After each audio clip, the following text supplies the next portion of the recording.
The atmosphere was charged from the moment Chuck Norris stepped onto the stage of The View. Known for his no-nonsense demeanor, martial arts legend status, and strong political views. His appearance had been heavily promoted all week. The audience greeted him with enthusiastic applause, many excited to hear from the man who had become an enduring icon of American toughness. The co-hosts welcomed him with polite smiles, though there was an undercurrent of tension from the beginning. Behar, known for her outspoken liberal opinions, seemed especially guarded, aware of Chuck's right-leaning public persona. At first, the conversation was lighthearted, focused on Chuck's career, his action-packed legacy, and some humorous anecdotes from his early Hollywood days. Chuck laughed with ease and even cracked a few jokes about the Chuck Norris facts that had taken over the internet years ago. But once the topic shifted toward American values, patriotism, and Chuck's public support for certain controversial policies, the mood in the studio began to change. Joy Behar leaned forward, her tone calm, but clearly laced with challenge, and asked Chuck, "You've said before that America needs to return to its traditional roots. What exactly do you mean by that? And whose traditions are we talking about?" Chuck nodded, expecting the question. "I mean the kind of values I grew up with. Faith, family, hard work, respect for authority, and love for this country. Those values made this nation strong." The audience gave a light round of applause, but Joy didn't let up. "But don't. You think that excludes a lot of people? America's roots also include oppression, exclusion, and inequality. We can't talk about tradition without acknowledging who gets left out of that picture." Chuck's expression remained neutral, but his eyes hardened. "I'm not denying our history, but I'm saying we've lost our moral compass. You can't build a future without a strong foundation." Sonny Hostin chimed in, trying to mediate the rising tension, but Joy wasn't ready to soften. "Your foundation might not look the same to everyone. You talk about faith, but whose faith? Not everyone shares the same beliefs, Chuck." The tension in the room was now tangible. Chuck sat up straighter, his voice now a little firmer. "I'm not forcing anyone to believe what I believe, but I'm saying we've lost a sense of common purpose. We've become too divided." Joy crossed her arms. "That's rich coming from someone who supports people and policies that divide us further. You can't call for unity and then back people who demonize half the country." Chuck blinked, visibly annoyed but not raising his voice. "I support leaders who stand up for law and order, who protect our freedoms. If that offends people, maybe they need to ask why." Joy leaned in, clearly not backing down. "It offends people because it often comes at the expense of marginalized communities. You talk about freedom, but whose freedom are we really protecting when certain groups are constantly under attack?" Chuck raised his hand slightly. "Respect everyone. But I won't apologize for loving my country or standing up for what I believe in." At that moment, the audience was split, some clapping in support, others murmuring in discomfort. The table grew quiet for a beat, the silence louder than any shouting match. Things escalated when Joy pressed again, time referencing Chuck's support for certain controversial political figures. "You've stood by people who've made inflammatory comments about immigrants, women, and the LGBTQ+ community. How can you say you respect everyone?" Chuck's jaw tightened. "Supporting someone's policy doesn't mean I agree with every word they've ever said. I look at the bigger picture, what's best for America." Joy didn't hesitate. "It's a convenient way to ignore harm, Chuck. Policies aren't just ideas, they affect real people. You can't separate the two," Chuck replied. "So what's your solution? Tear everything down and rebuild it based on who yells the loudest?" Joy responded sharply. "My solution is to acknowledge reality and not hide behind nostalgia for a version of America that only worked for a few." The argument had now become the centerpiece of the show, with the other hosts barely getting a word in.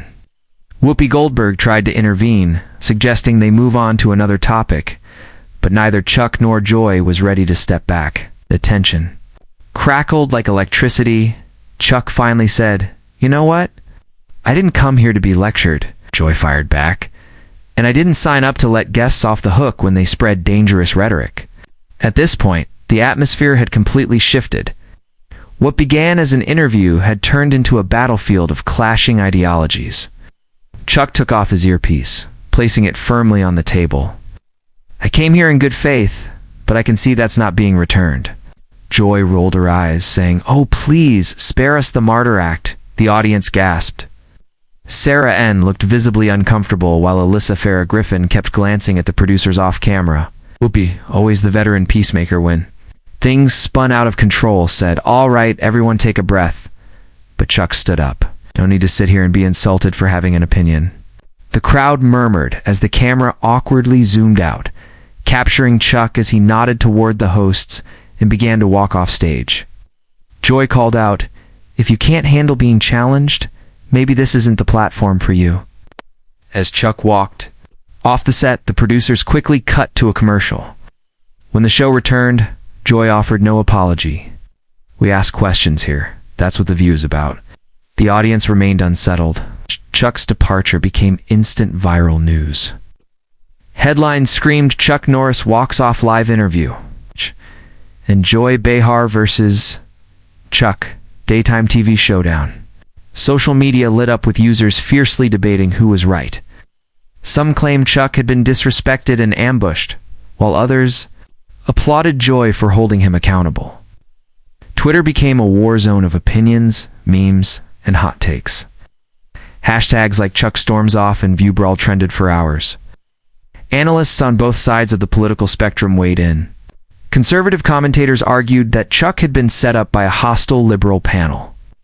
Liberal voices countered that if he couldn't stand behind his own views under questioning, perhaps he should reconsider them. The fallout was immediate. An intense behind-the-scenes, insiders reported chaos. The producers of The View were reportedly scrambling to address the backlash. ABC executives demanded a meeting to assess how such a volatile moment had unfolded without proper moderation. Oh, guys. Some staffers even hinted that the segment should have been pre-recorded given the guests' known political leanings. Meanwhile, Chuck's team issued a brief but pointed statement. Mr. Norris values open dialogue but will not participate in hostile environments that mock his beliefs.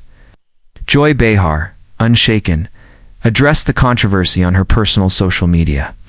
She tweeted, "If asking tough questions makes someone walk off, maybe they didn't have answers to begin with." The tweet went viral, racking up both praise and criticism. While Chuck remained largely silent following the incident, he did appear on a conservative podcast days later where he called the experience a perfect example of how the media shuts down opposing views under the guise of discussion. The podcast host agreed, calling The View a circus pretending to be a talk show. Public reactions remained polarized. Late-night hosts made jokes at Chuck's expense, with one saying, "Chuck Norris doesn't walk off sets. Sets walk off Chuck Norris. But today, he walked." Others took aim at Joy Behar, calling her combative and dismissive. Fans of both figures went into digital battle, defending their favorites. But underneath the memes and shouting, a deeper question emerged. What role should daytime television play in political dialogue? Should celebrities be expected to defend their views in such charged settings? And where's the line between tough questions and hostile confrontation?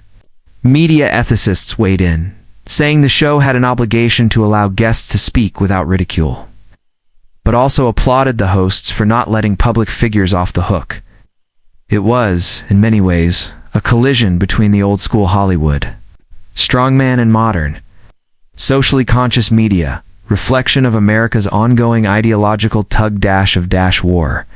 In the weeks that followed, The View moved on with new guests and regular programming, but the shadow of the Chuck Norris episode lingered. Joy referenced the incident in later episodes with a mix of sarcasm and defiance. "We can't all take a punch like Chuck, apparently," she joked one morning, earning a mixed reaction from the crowd. Chuck, on the other hand, seemed to double down on his positions. He appeared at a conservative rally where he was met with roaring cheers. "I won't be silenced," he said. "I walked off that stage not because I was afraid, but because I refused to be disrespected." His fans cheered louder than ever. For them, Chuck had become a symbol of standing firm in the face of media hostility. For others, the whole episode symbolized the difficulty of engaging in honest debate without it spiraling into personal attack. And for The View, it was a ratings gold, however controversial. The numbers spoke for themselves. Ultimately, the clash between Chuck Norris and Joy Behar was more than just a TV moment. It was a snapshot of America's divided soul. Two public figures, both passionate, both stubborn, clashed not just over ideas, but worldviews. Their encounter revealed the widening gulf between different visions of what the country is and should be. Chuck represented the tough traditionalist. Perspective, discipline, pride, and unwavering conviction. Ow. Joy embodied the progressive, voice-critical, challenging,